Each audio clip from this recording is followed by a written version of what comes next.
በጣም ረጅም ኪሎ ሜትር ነው። ከ1000 በላይ ኪሎ ሜትሮችን ነድቻለሁ። ሰላም እንዴት ናችሁ ኢትዮጵያውያን? ዛሬ ደግሞ እጅግ አስገራሚና ታሪካዊ ሰው ነው የማሳያችንና ይሄ ወንድማችን ከአዲስ አበባ በሁለት እግር ጉዞ ወደ አክሱም ገብተዋልና እንጠይቀው።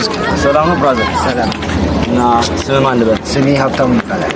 ሀብታሙ እና ወደ አክሱም ሆሳና ለሆሳና በዓል አክሱም ሲሆን ተገኝቻለሁ ማለት ነው። ተገኝቷልና ውብ ከተማ ወደ ሆነችው አክሱም ገብቻለሁ ማለት ነው። አክሱም ገብተዋል።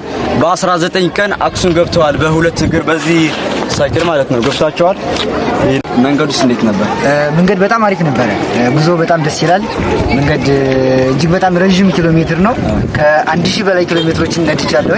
እውነት ለመናገር አሪፍ ነበረ ጉዞ። አንዳንድ ቻሌንጆች አሉ። ከነዛ መካከል የብስክሌት ብልሽት አጋጥሞኝ ነበረ። እሱን ለመጠገን ሞክሬያለሁ እንጂ ከዚህ ውጭ መንገድ በጣም እጅግ በጣም አሪፍ ነበር። ትግራይ ክልል እንግዳ ተቀባይ ነው እውነት ለመናገር እሱን ነበር የታዘብኩት። እና መንገዱስ አሪፍ ነበር? መንገድ እጅግ በጣም አሪፍ ነበር። ደስ ይል ነበር። አሪፍ የተሳካ ጉዞ አድርገናል። በቃ እናመሰግናለን። የታሪካው ሰውዬ ወንድማችን ሀብታሙ ይባላል። ሁላችን በኮሜንት ላይ እናድንቀው። ወደ አክሱም ነው የገባ። በዚህ ብስክሌታ የሁለት እግር ጉዞ ነው ወደ አክሱም የገባው። እናመሰግናለን።